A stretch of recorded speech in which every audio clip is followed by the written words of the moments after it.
Hello, instructor, and welcome to the documentation portion of your onboarding training.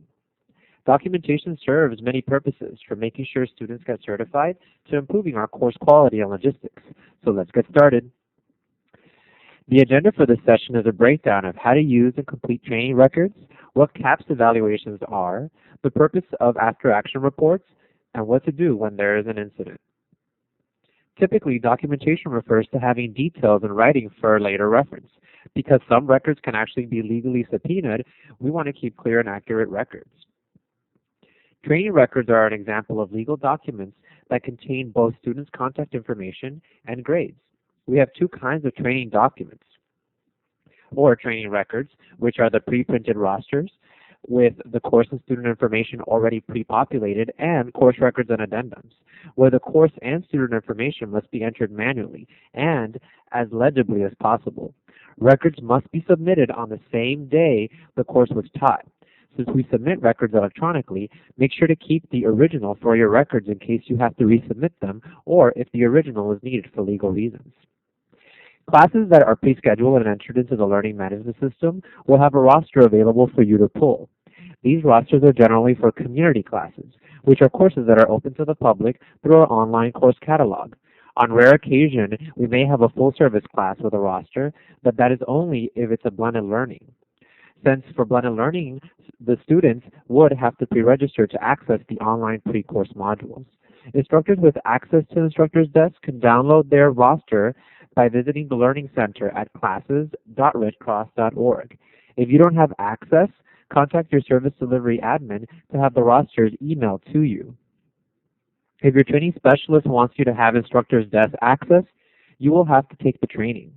Whenever you take the training in the Learning Center, make sure you always use the same username and password, which the standard is to have your username be your email address. If you have a Red Cross email address, you can have your existing username changed to your Red Cross email address.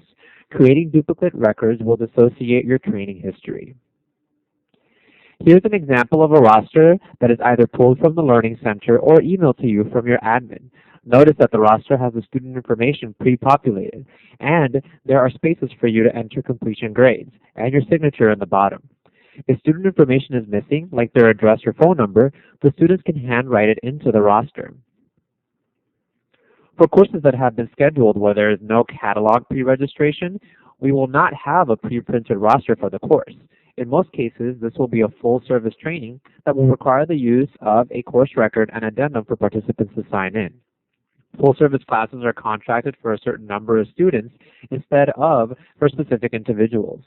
Many times the client won't know the exact student list or the group being trained. This is why we do not pre-register full-service courses due to the high rate of student drops and switches that it would result in. You will get a better idea of who will be in the course and the number of participants expected when you call the full-service client in advance to verify the logistic details. Since these are entered into the system after the class is done, make sure to use the correct course name and course code when you fill out the record. This will ensure that the students receive the correct certification. You can find the course name and code from When to Work or from the course code list on Instructor's Corner. When you arrive to the course to teach, you will check in the students that are present onto the addendum. Our administrative team will enter the student information into the system after the course. Course records and addendums can be used as a backup for pre-printed rosters. If you don't have a pre-printed roster at all, just fill out the course record with the course information and have the students fill out the addendum. If you don't have a pre-printed roster, but there is a student missing, you just need to have them add their information to an addendum. Course records are considered the top sheet for full-service courses. This form will allow administrative staff to connect the training you taught to the client contract that needs to be entered in the learning management system, invoiced and sent certificates. There are spaces for you to enter your information as an official instructor, as well as the demographics of your group for statistical analysis, and the training site address. You'll also be putting in the course name and code, which is important because whatever code you put on there will be the one entered in the system. You can find the code from the When to Work assignment that you received on the full service contract, or you can look up the code using the Learning Center code list from Instructor's Corner. In the event where you could not acquire a pre-printed roster for a community course, you should use a course record as a backup. You can list the Red Cross facility as a training site and checkmark community where it says how course was delivered. The course addendum is a student list that contains each individual's contact information and, by the end of the course, the student's grades. The contact information should be unique to each individual, especially the email addresses, since this is how we issue digital certifications. We can also use these addendums for a community course in the event that a student shows up that is not on the pre-printed roster. You can attach the addendum to the roster when submitting. If you are concerned about what training course codes look like, they are alphanumeric and change by program and by component combination. There are many places you can find the course codes. However, it is a best practice to keep a printed copy of the Learning Center codes from Instructor's Corner handy so that you aren't digging for it. However, you can always double check your When to Work assignment, as the course codes are entered for every instructor assignment that is posted. Lay responder course codes start with HSSSFA and end with a 3-digit number specific to the course combination. For example, First Aid as a standalone course is HSSSFA101. Grades are entered at the end of the course to denote if a student passed, failed, or was not evaluated. Use an S for a student that was present during all skill components and activities and successfully met all skill criteria. Use a U for a student that was unsuccessful in meeting all criteria. This could include a student that could not do compressions deep enough or did not pass the written exam for a course where it was mandatory. Place a note in the comments specifying why the student failed. Not evaluated is noted for students that were auditing a course or had to leave the course because they mentioned they had an emergency. NE is also used for pre-registered no-shows. Mark any NE and place a note in the comments section with the reason why. Here are examples of comments you can enter when you issue a grade of fail or not evaluated to a student. For example, if a student was late, or if a student was a no-show, or if there was a physical limitation like they couldn't do compressions, they didn't meet certain criteria, for example, they didn't do the end of course scenario correctly, or maybe they didn't show up for parts of the class or didn't participate in the course activities. Training records submission are generally handled similarly, with one exception. Community course rosters must first be called into the Training Support Center to activate the digital student certifications before they are submitted electronically. The reason we can activate the digital student certifications right after the course is because the student information is already in the system for a community course. For the full service course, this is the contrary. Because the student information is not in the system, we cannot call in the training record for instant digital certification delivery.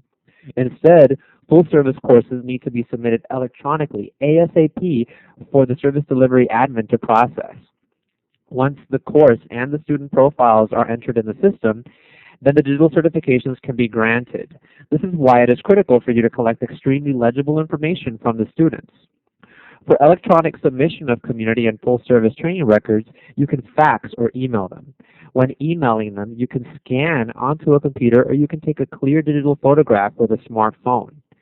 In the event that you cannot scan or photograph nor fax, the backup option is to use the Word document version of the course record and addendum to transcribe all the information into typewritten versions on your computer. You can download the electronic versions of the course record and addendum from Instructor's Corner. There is a script that you can use to call in your community course rosters.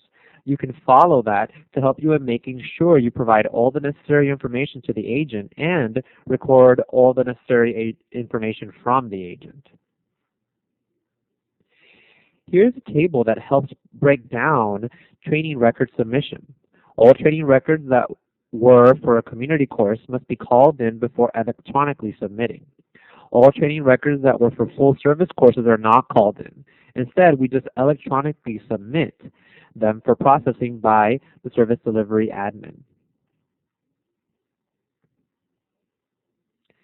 So here's the first knowledge check. When I'm done teaching a community course, what should I do with the roster? A, email it to my training specialist. B, drop it off at my local chapter. C, call it into the TSC. Or D, snail mail it to the service delivery admin via U.S. mail. The correct answer is C, call it into the TSC. The next question, when I have completed a course, by when do I need to submit the scanned or faxed version of my training records? A, within 2 business days. B, by the end of the same day the course was taught. Or C, whenever it's convenient for the instructor. The correct answer is B, by the end of the same day the course was taught. Once I have submitted the course record electronically by fax or email, what do I do with the physical hard copy of the documents? A, I keep them at home with me for my own records. B, I shred them immediately. Or C, I leave them at the Red Cross office. The correct answer is A, I keep them at home with me for my own records. If I'm using a pre-printed roster to check attendance and notice that one of the participants are not showing on the roster, what should I do to document their attendance? A, have the participants scribble their information on the bottom or back of the pre-printed roster sheet. B, have the participant fill in their information on a blank Red Cross addendum. Or C, don't record their information anywhere. Just have them call 1-800-RED CROSS. The correct answer is B, have the participant fill in their information on a blank Red Cross addendum. Next, we'll be talking about end-of-course evaluations. End-of-course evaluation forms are also known as CAPS, which stands for Customer and Partner Survey System. And it is the way students can provide their opinion about the course, the materials, and the instructor. These evaluations are program-specific, so make sure to look at the title of the evaluation form so that you are using the correct one, either lay responder, professional rescuer, and babysitting. They are a type of course handout because each student will get one, much like how they receive other course handouts. Of course, we need to collect them at the end of the course so that we can submit them for data entry. These evaluation forms are submitted via snail mail within 24 hours of the course ending. This is what the course evaluation form looks like for the lay responder course. The full title will say First Aid and CPR Training for Lay Responders. As discussed earlier, our system recognizes programs and component combinations by the course code. The evaluations will ask for a course code. If you were teaching a STAT class where different students were there for different parts of your course, they will need different course codes to enter on their evaluation. A best practice is to write the course title and course codes on the board or on newsprint so that the students can easily write down their respective code on the evaluation form for the combination course they actually took. Additionally, the evaluation will ask for a division code. These division codes are for large terrains.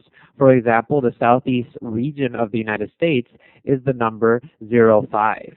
A best practice is to have the division code written in already before making copies of your evaluation form, since they will be the same when you are teaching in your area. To submit your course evaluations, place them all in a large envelope and mail them within 24 hours to the processing address provided by your training specialist. Many Red Cross facilities have a mail meter stamping machine. If not, just use regular stamps or visit the post office. The reason we need these surveys so soon is so that we can enter them electronically for real-time statistical analysis. In any case, use the least expensive option to mail your evaluation. U.S. mail is preferred as it is generally the lowest rate. The next knowledge check is providing course evaluations to your participants to fill out is optional.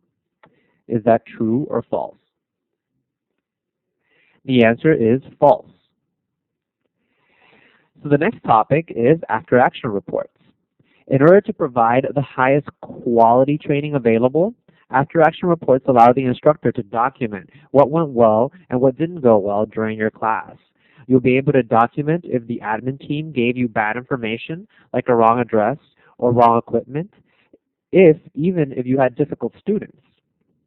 The forum allows you to let us know if the environment was problematic, like if there was no classroom and you had to teach in the forest. Also, you'll have to report honestly if you finished the class on time, the time you arrived, and the time you left. You'll see questions like, was the course the appropriate level or subject for the group? For example, were you teaching a lay class to a group of doctors? Did they ask about the pricing? We want to know this because we need to make sure that we have statistical analysis on what it really takes to do the work that you guys do so well. To submit, send along with your course records and or rosters by fax or email. And lastly, incident reports. Incident reports should have extremely rare usage. However, I do want to talk about them because whenever we work with the public, situations will open up to accidents and liability. Incidents you would definitely report include trip and fall, allergic reactions, heart attacks, cuts, or any other medical emergency. This could be you, the instructor, or your students. If the situation is life-threatening, make sure to call 911, whether or not the participant wants you to. Submit this form ASAP to your supervisor for further action. In general, try to mitigate these incidences by checking the scene for potential hazards that could cause injury. The top reason why instructors get injured in the classroom is from tripping and falling over mannequins and course equipment. Be mindful of this as you're pacing and lecturing to avoid personal injury. Some training sites may have electrical wires, sharp objects, or damaged furniture.